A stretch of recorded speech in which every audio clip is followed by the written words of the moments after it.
Ikutan ka na eh. Okay lang. Ano ato tang submit ang nailad ko, nailad man, nailad ko, napitag. Pautan pa mo nga na ito na? Napa ba may pambayaran nun? Paguna na? Wala. Bantay mo, pinagbayad mo, isinas po na ha? Ha? May kalidar nga, iba na ilaw eh?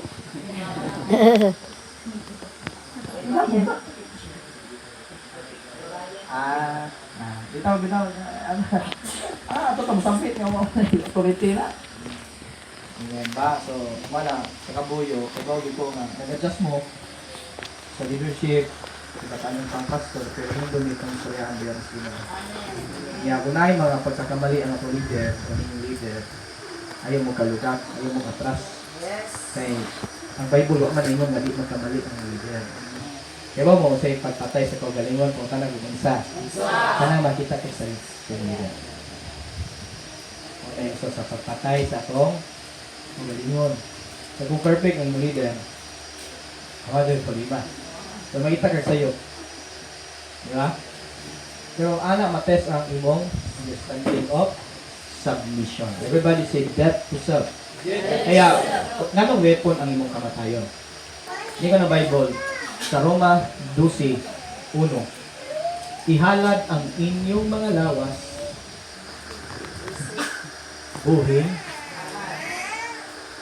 buhing halad or buhing sakripisyo. So may pasabot ka na. Ang kamatayon sa kaugalingon, sakripisyo na. Hey, Jesus bitaw, if musunod ka na ho, kalimti ang imong part. Kaya kung kita, Brad, kung dili ka kauyon sa gisakinsa, so may itong buhaton. Mo reklamo, magbahulbol, manglibak pa dyan sa likod. Ano di man manglibak sa tubakan? Ano, may dami kay tubangan, di ba? Kay, apil manas kamatayon. Manak, ang spirit magudilis ng buyo mo, ano kailangan na itong bantayan kayo. Mura ba gilit na, ang atong tanaw gilit na sa rosabi na siya. And death is your weapon. Kaya, anak at kapadaghanon kung patay na ta. Anak at kapadaghanon sino. So, arita, masugot ha? Hebrews chapter 2 verse 14, ingon dire, because God's children are human beings. Ito yung kapad. Human baka. Wala, angel ano eh? Ay, angel. Duha ka angel? Asa isa ka angel? Ba't mo buglan mo? Kasa mo nakabi? Ba't mo pa rin yung ganun ka. Okay, hindi dire ang pulong sa Ginoo. Kita ko nung mga anak sa Diyos. Kung saan ganita? Kung saan ta? Tingin? Tao ta. Okay, kung saan man ng tao? Na ay unod o dugo. Ano ang dugo? Na ay unod. Meaning nakay tawhanon na kay ligon. Bisag kinsang pastor, bisag pagdihugan ta, makita tagpa, makalingi gito say. Dapat mo. Buto na pastor na ani ko ana, wa ko kalingi. Wa ka kalingi pero nangi mukoy man. Sino na, ano man natay unod eh. Amin po ba? Amen. Flesh and your blood. Pastor, okay na di mali o mulingi pa, di ligod, okay, makasama ta na. Mao gani ang punto. Nga nganong makabuhat ana tungod ni natay unod. Now ningon diri si Jesus tanawa nakapatlod usab og anak. So in other words, hope ni siya nga mensahe. Hope siya ano ba? And dili na di ako na experience ko si Jesus, di ba? Sa ato pa makasabot si Jesus. Sa ato pa dili siya mag-judge kay nakaagi sa sangoyagian. Pero di ba? Ang key para mabuak ang imong struggle ningon diri, for only as a human being could he die. So, kailangan siya lawas, mga isoon. Wala nagpagkatao siya sa kalibutan para maluwas ka kuya. Kaya kung wala siya magpagkatao, di kita maluwas. Kaya kinala siya lawas para mamatay. Nabay anghel mamatay? Wala. Kaya espiritu. Kinala siya lawas para mamatay, para mahimo itong halad. Kung makita, kaya imong kamatayon, mahimong halad. Dili dili kamatayon nga ibutang kas pansyon. Kamatayon sa imong kalag. Mao na isip buhing halad sa Dios. Kabantay mo magsunog ka. Magsugba og kanang baboy. Mukaon ba mo baboy nga hilaw? Isa Kristo? Ano di man mo mga og hilaw nga baboy? Sa ato pa iya na ang maong offering. Hello, napabatang tanan. Yes, mo-offer ta sa to. Diba man mo, finances mo-offer ta. Pero ang pinaka-offering ay hatag sa Ginoo. Ang Roma 12 nagingon, your lives, yourselves. Kaya kung kwarta rin mo i-offer, huwag kami nasimbahan kay kung pa ka nag-disco pa ka, hindi ako nadawatan sa Ginoo. Kaya ang imong kaugalingon mo ay sunugon. Ay, ito mo pagdaong bigulit. Ang point, sunugon ang tanang mga tinguha na mahimong makapahagbong mo. So, nasabtan ka na itong point. Pero malingon diri ang pulong sa Diyos, ang gahom sa Diyos. Tama ha? Only by dying that He could break the power of the devil who had the power of death. Kaya mo ang foundation scripture na ito sa mensahe na ang gahom ni Kristo, ang kamatayon ni cross, gahom ko siya. Yan naman, kaya nabuntog niya ang gahom ni Satanas. Kaya, bisan pag maayo ka mangwali, maayo ka mangidasig sa uban, maayo ka mo share sa pulong sa Ginoo, pero ikaw mismo di pa ka patay sa imong kaugalingon, mahimo ra kang hipokrito. Wala, dili basihan ang pag-share. Ang basihan is kamatayon eh. Bunga sa Espiritu. Kinagis kamatayon sa kaugalingong dito. Naku ba na itong point? Kaya, the power, kingdom is a matter of power. Ang kingharian sa Ginoo is a matter of power na ito. Dali kayo i-karisopan, dali kayo isulti, tudlo, apostolic. Dali kayo manuno og sistema, o mag-stricto ka dili, dali kayo i-implement. Pero the problem, kung ikaw is bubuhay ka sa munod nun, mahimo lang ang hipokrito. So, ayaw, kapita ninyo na problemahan na kailangan mabantayan na ito. Kaya mo na, ang legalistic gani, kusog ka ma-implement ang standard sa Ginoo. Pero kita nga nag-implement, buhay ka sa pangunin.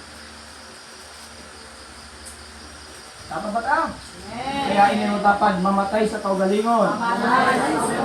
Ang susi para mapildi si Satanas. Si Jesus, sa diyang gitintal si Satanas.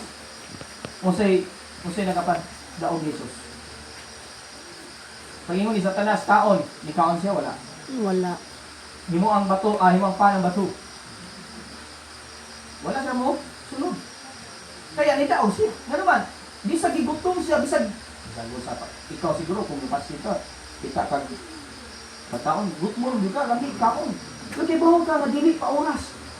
So, imong ipugan mo pagaling na isdato siya. Nakabati si Jesus ng cravings. Kasi kita karon dili ka manhid nga, di ta kabati ana. Mga laki makita tagpa-awere, makabato tag. Say maka hunahuna tag di maayo. Ayo na po mi. Ano man? Bakit kas kamatayon sa ulo ninyo? Sabi lang namingon ngayo, mga talmiro, buwan-uwan, kaya yung election hapit. Pero na ni Lord, hindi naman silbi ngayon naman. Pangatlas kamatayon. When is it kamatayon? Pagpugong. Amen. Amen. Isa pa, pagbalibad. Balibaran ni mo. Kung di ka kayo malibad, buhay doon ka. Halat pa sa una ba, maikugod dahil ka mo balibad. Kaya maluoy ka. Wala daghan nga hagbong tungkol sa kaluoy. Pero di ba sila bubuwagan? Maluoy ko. Okay na ka, may perno ka. Maluoy magugo. Kung ba na ako sa perno? No? Hindi pwede na. Diha, masakta na ito bilang mga apostolic kingdom citizens ta. Kung si Lord mang-disiplina, maluoy magita. Sakit yun po lang disiplina ko kasi dito. Pero ikaw nga nagluloy ka, mo kompromiso ka, naluoy ka sa tao, ito may lukol. Kaya balibad ko ta, kamahal mo ka mamalibad. Hindi na tama, may bawa ka nga, wala na sa ministry. Kung sa ingon sa Bible, sa Acts chapter 2, ilang didibot, okay, tabi sa didibot, ilang digahin ng ilang kaugalingon sa patulunan sa mga apostolis. So, kung sa man ito ministry, apostolic. Kaya nga manangat pa mataglang yung mga teachings. Magkumplito ba ta? Pwera lang, simbahan, nagkulang o panudlo sa mga tao, manawat pa sila, Jesus, pero kung wala nagkulang, ginuna ko din sa ministry, kung saan mo may ikinanglan mo? Kaya ano ang ito do, apel? Partas kamatayon sa pagkalingon. Kung magsigit at panawat-nawat, bisat, kinsa na ni magwali sa inyong sipan, kadugay na. Kasi may tabo, saksak sinagol. Tanawa ng kusina, daghang magtimpla sa sampurado. Ang sampurado nga tamis, bahin mo ng aslog. Ano man, di ba kalimaw? Kaya ang Biblia, ningon ba Biblia nga, daghan ang magbalantay sa kamero. Ningon isa alit adiri, ningon isa alit adiri. Di ba ang kanino matuka? Nakuha man yung pasabot, no? Wala, kung dili ta mo baliban, maikog ta. No? Isa may mong servisyon, tao, Ginoo. Ginoo. Kaya, muna, pangkahanin ng ditanong na, kung gusto ka bubugo ka, hindi na sa magpakipakli o isipan. Kaya nakuha mo sige nagpakli sa wala, sa puti, sa wala. Isabong na ano yan. Ikaw panunga ka sa duha ka parties. Ikaw na hindi makangin o matabangga sila. Mga ipagsabong. Mga kung dilit ta mo baliban, hindi mo pang pigsabong. Walay dapit sa inirian sa Diyos ang panabong. Hoy mga sugar, I hope nakatiskita na pas na itong kagalingon kay mga taga-family sa Camboyo. Niya ako karon dili kay i-promote ang kagalingon. Labaw sa dili na ko i-promote ang sugal o link sa mga sugal. Ani ako para mag-promote ni Jesucristo na mo'y mubagpo nimo. Amen. O ani ako nagdalag salamin, dili salamin ni Bini ha. Para makita tas ko ganyan pinagi sa pulo sa Diyos. Amen. Kaya kamatayon na siya. Kaya ta Camboyo mga matured naman. Yes. Di man ka pinatuloy, di pag-train na mo mahimong mga isog ng mga warrior, no? No? Mga warrior ta. Pero mag-unsa man ang mura kag Samson ka isog.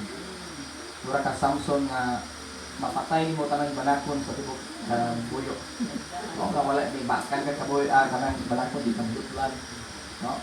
Pero kung wala kay control sa kaugalingon, wala kay disiplina, wala kay kamatayon sa imong ano. Tanawa si Samson, huwat ag mata. Kaya yung tapan, ayok sugod. Mawala imong mata. Tungod ka di ka ka-control. Asa si Diyo? Ito. Yung di ba, no? Bilas. Ay, di ba, no? Ito kayo waan niya, ha? Kesa te? Apan. Asap sa apan. Basta kayo? Ha? Hindi ko man, lugi man. Ano ba? Ito may ginoo, lugi o? Sabi na ito kay, ito tayo sa inyo. Sinahingat ko siya gabayo ba? No, okay, gasolina. Takto, basta ka, no? Ay, gasolina ba? Libre gasolina. Ganita? Pasok ka na. For me, to live is right. Kaya, sini mga langgat tas Ginoo, kinalang di kang mamatay kay sa tao po experience, no? Sa nangalagad ko sinulaghanin ng distraction o tentasyon. Tawa na yung nangalagad, nakita ko tentasyon, ay, maduol. Ganun nila na, nakita ko kita ng pagsapan, ay, bumakol. Bumakol kasi gumawa. So, dihan nagpastor ko, nagkaanang mag-inuang, eh. Kasi mga na, wala, asa mo kasi bahan mo? Asa mo kasi bahan mo, kahit lagi nga channel mo. Nakuha ka kasuway na? Ano kasuway mo? Sa diyan, nangalagad mo sa Ginoo. Kaya ano, tentasyon, eh. Ano man? Ano makapil mag-anak? Ano pakita nga na unod buhi siya? Mga nga, kung makapil na ka na, matay ka.